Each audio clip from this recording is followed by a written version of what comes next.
Oi pessoal, tudo certo? Aqui é o Flávio do Pequenos Devs e nesse vídeo de hoje eu quero mostrar para vocês as grandes novidades da versão 3 do Scratch. Para quem não sabe, o MIT liberou uma versão de testes agora no final de julho, mais ou menos, comecinho de agosto, e a gente consegue acessar essa versão por esse endereço aqui, beta.scratch.mit.edu. Só para critério de informação, a versão oficial online e a versão offline também estão previstas para serem lançadas no começo de 2019. Nos primeiros dias de janeiro a gente já deve ter alguma novidade. Bom, então acessando aqui a nova versão do Scratch, a gente já vê que tem bastante coisa nova, né? Visualmente já está bem diferente, mas acho que o mais legal aqui, que é uma coisa que eu queria falar um pouquinho antes de começar a mostrar para vocês de fato os novos blocos e as novas funcionalidades, é que o Scratch ele foi reescrito em HTML5, que é uma linguagem super poderosa, na verdade é uma versão da linguagem HTML super moderna, que suporta vários recursos nativos do navegador e dá a possibilidade para a gente acessar o Scratch de outros dispositivos também. Então agora a gente consegue acessar de tablet e até de celular. Sendo que celular, eu fiz uns testes pela limitação do tamanho da tela mesmo. É claro que a gente não consegue fazer tudo, mas pelo menos para visualizar os projetos a gente consegue tranquilamente. Bom, então, como eu disse, visualmente a gente já vê que mudou bastante coisa, né? Só para começar eu vou alterar o idioma aqui para português brasileiro. Então a gente vê, né, que as categorias de blocos e os blocos vieram aqui para a parte esquerda da tela. O nosso palco de scripts, na verdade, ele ficou aqui no meio, né, a área de scripts. E o palco, que é onde as coisas acontecem, veio aqui para a parte da direita. Então agora a ordem de leitura da ferramenta ela está seguindo mais o que a gente costuma fazer naturalmente, como a gente faz quando está lendo um livro, por exemplo. A gente lê da esquerda para a direita, de cima para baixo. Então essa nova versão seguiu essa tendência, eu achei uma novidade bem legal. Além de que os blocos eles estão mais, as letras estão maiores, né? Tá mais fácil de a gente visualizar o que está escrito dentro de cada comando. Eu particularmente gostei bastante dessa nova parte visual. Uma outra novidade legal, os blocos agora, a gente consegue continuar navegando aqui pelas categorias, que são as mesmas, porém, eu consigo, aqui eu estou na categoria de movimento, por exemplo, se eu for rolando o mouse para baixo, eu já vou passando automaticamente para as outras categorias, para as próximas. Então aqui aparência, se eu rolo mais um pouco, som. Então mesmo sem eu clicar nas outras categorias, eu consigo ir passando por todos os blocos. Isso é bem legal para quem já dá aula, né, já utiliza a ferramenta para ensinar programação. A gente nota que às vezes quem está iniciando tem uma certa dificuldade para encontrar o bloco dentro das categorias. Então às vezes a pessoa até sabe qual bloco usar para resolver um problema, mas ela fica procurando aqui dentre as categorias e às vezes perde um tempo com isso. Então agora isso não é mais problema, é só ela ir rolando aqui, passa por todos os blocos e uma hora vai chegar no bloco que ela quer usar. E com o tempo, obviamente, isso vai ficando mais claro em qual categoria o bloco está. Também isso é uma novidade bem legal. Uma outra coisa, aqui tanto na criação de novos atores quanto de novos panos de fundo, a gente vê que a biblioteca de imagens ela está bem mais ampla. Então o pessoal trouxe aí várias novas imagens para a gente. Tem as imagens que já existiam na versão anterior, mas também tem umas imagens novas, e a novidade é que quando a gente coloca o mouse em cima, automaticamente ele já vai passando para as próximas fantasias, né? Então eu consigo ver aqui o movimento dos meus atores. E isso também foi bem legal, que a maioria dos novos atores eles colocaram com pelo menos 2 ou 3 fantasias, que possibilita mais a gente colocar, a gente dar vida a eles, né? Fazer eles executarem esses movimentos como esse Frank aqui, né, tá fazendo. Isso também é bem legal.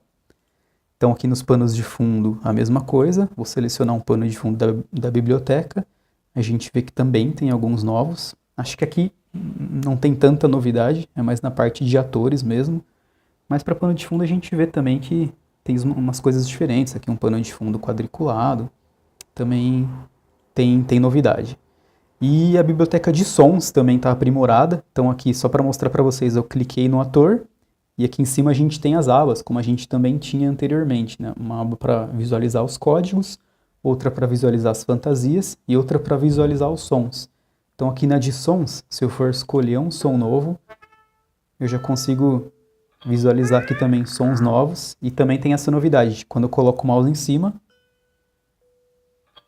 a própria ferramenta já vai tocando aquele som. Eu não preciso mais clicar em cima e dar um play como a gente fazia na versão anterior. Aproveitando que eu estou aqui, o editor de imagens, né, de fantasias e de sons também foi aprimorado nessa versão. Tá muito bom, pessoal. Olha que bacana que ficou. A gente tem vários comandos novos, tem muitas novas possibilidades. Eu vou criar um novo ator aqui para demonstrar um pouquinho para vocês. Então aqui, né, na seleção de atores, vou pintar um novo, como a gente fazia na versão anterior também. Vou mudar o nome aqui da fantasia. Fantasia 1.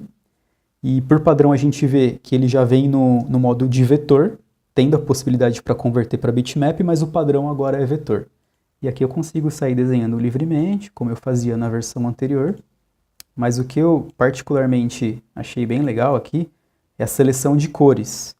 Então, por exemplo, agora eu consigo pintar e usando uma cor opaca, né, uma cor sólida, mas posso escolher também a saturação dessa cor, o brilho dela.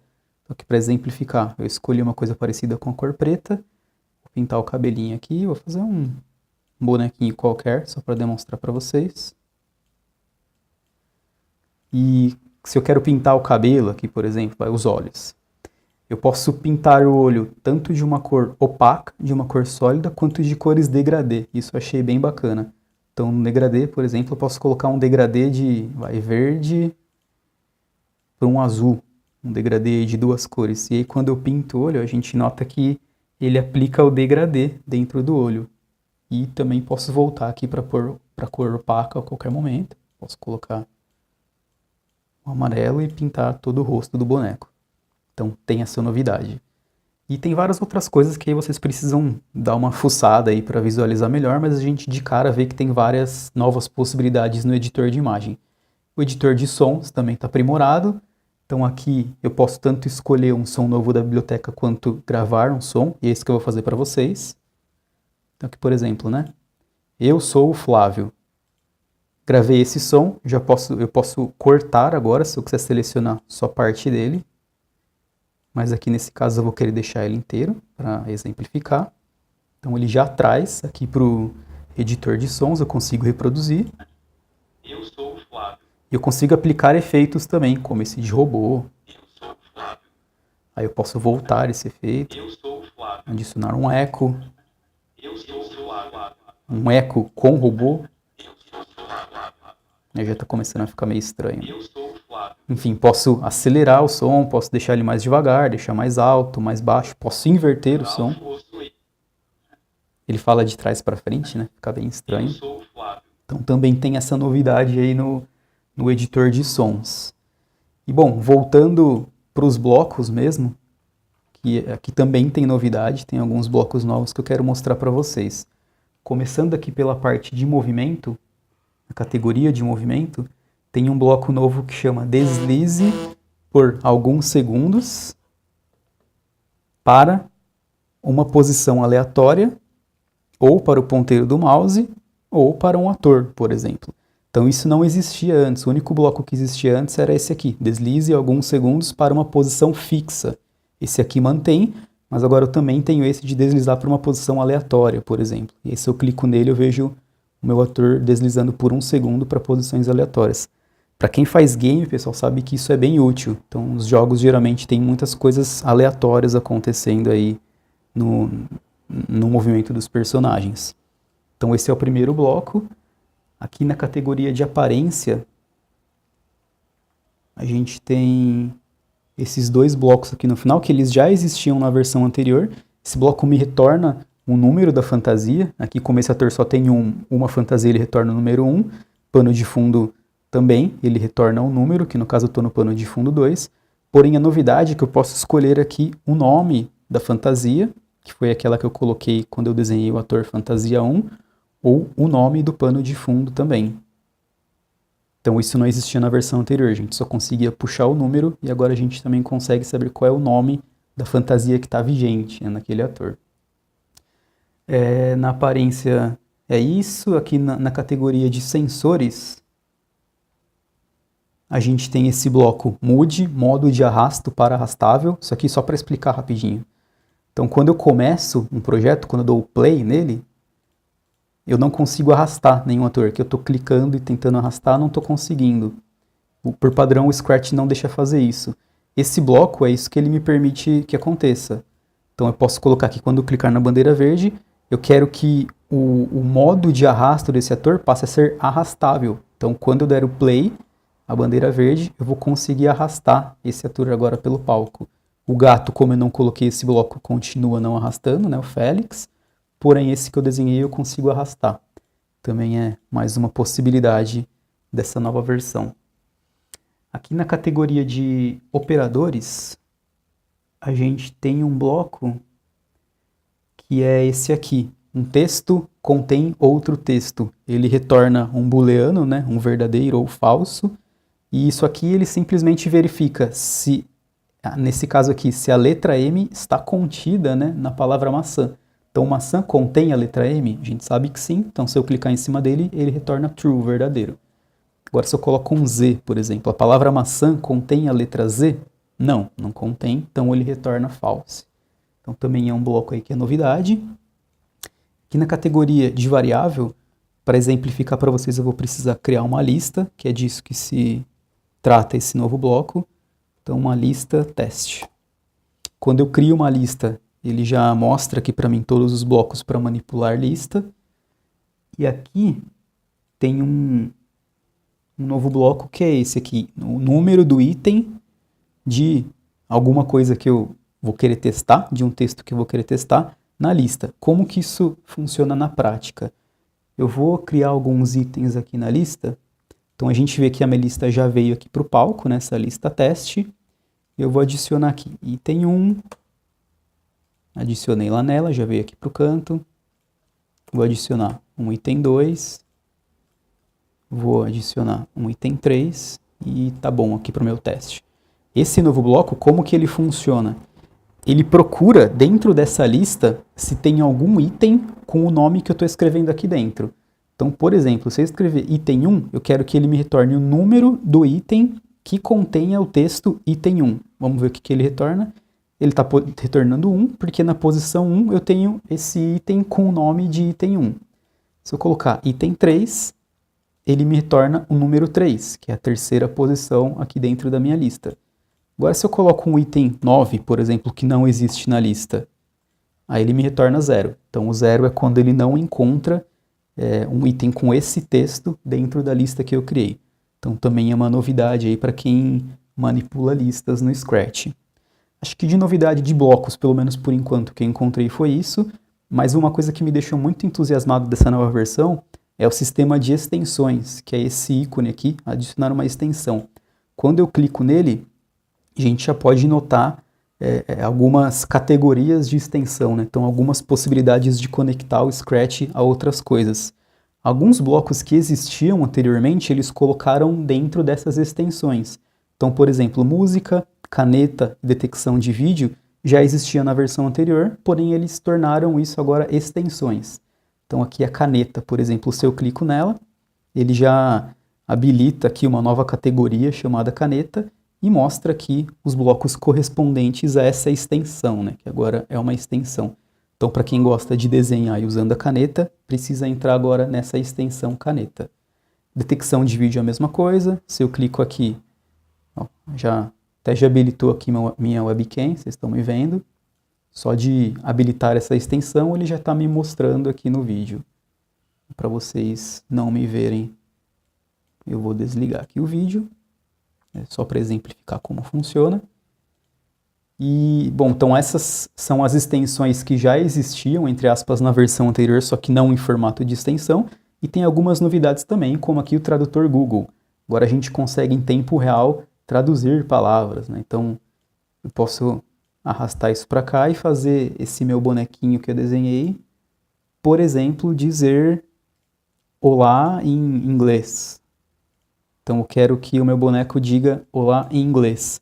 Quando eu clico aqui, ele já fala hello. Então ele está traduzindo aqui em tempo real. Se eu coloco casa, por exemplo, ele fala home, que é casa em inglês. Então essa extensão é bem legal, eu consigo usar vários idiomas para fazer traduções em tempo real. Existem outras extensões também, como o Microbit, que é uma plaquinha que basicamente te dá a possibilidade de de manipular componentes eletrônicos, tem o Lego Mindstorm, que é a parte de robótica da Lego, e por enquanto é isso que a gente tem de extensão, mas o que já informaram, né, o próprio MIT já disse isso, e é muito legal, esse sistema de extensões, ele vai ser aberto para os desenvolvedores, para a comunidade. Então, depois que eles disponibilizarem isso, eles vão fornecer uma documentação para os desenvolvedores, e quem entender um pouco de programação vai conseguir criar novas extensões. Então, com o tempo, em pouco tempo, na verdade, eu acredito, a gente já vai ter várias novas extensões aqui, que vai tornar o Scratch muito mais extensivo. A gente vai conseguir ligar o Scratch em muito mais coisas. Então, por exemplo, o Raspberry, a plaquinha de Arduino, que eu sei que é do interesse de muita gente. Eu acredito que em pouco tempo a gente vai ter extensões aqui que vão possibilitar que a gente conecte o Scratch a essas placas e várias outras coisas. A gente vai ficar meio ilimitado no Scratch, a gente vai poder criar muita coisa legal. Então esse sistema de extensões é uma novidade muito boa, que vai possibilitar um crescimento muito grande do Scratch. E uma novidade, talvez a última aqui que eu tenho encontrado, é o sistema de tutoriais, que também já existiam na versão anterior, mas agora eles trouxeram de uma forma muito mais lúdica. Então aqui eu tenho os primeiros passos, que eles fizeram em formatos de vídeos curtinhos agora. Então esse aqui, por exemplo, 52 segundos. Eles vão explicando um pouquinho, eu posso ir passando aqui, né, para os próximos passos desse tutorial. E eu achei bem mais lúdico, bem mais fácil de entender para quem está começando. Então, mais um ponto positivo aí para o pessoal do MIT, com essa nova versão do Scratch. E é isso, pessoal, acho que pelo menos por enquanto o que eu encontrei foi isso. Que eu queria pedir para vocês, se alguma coisa passou batido, se alguém sabe de mais alguma novidade que por um acaso eu não comentei aqui, já escreva nos comentários para que a gente consiga unificar todas as novidades em um único vídeo, em um único lugar. Acho que isso facilita bastante para quem está procurando esse tipo de informação. E outra coisa que eu queria pedir, obviamente, para quem curtiu o vídeo, dá aquela curtida. Quem não se inscreveu no canal ainda, tiver interesse em acompanhar as próximas novidades, se inscreva no canal aqui do YouTube, Pequenos Devs. Tem muita novidade legal aí por vir, tô tendo várias ideias, pensando em várias coisas novas, principalmente com a nova versão do Scratch agora, que é a versão 3. Então é isso aí, pessoal. Obrigado por assistir, um abraço e até mais.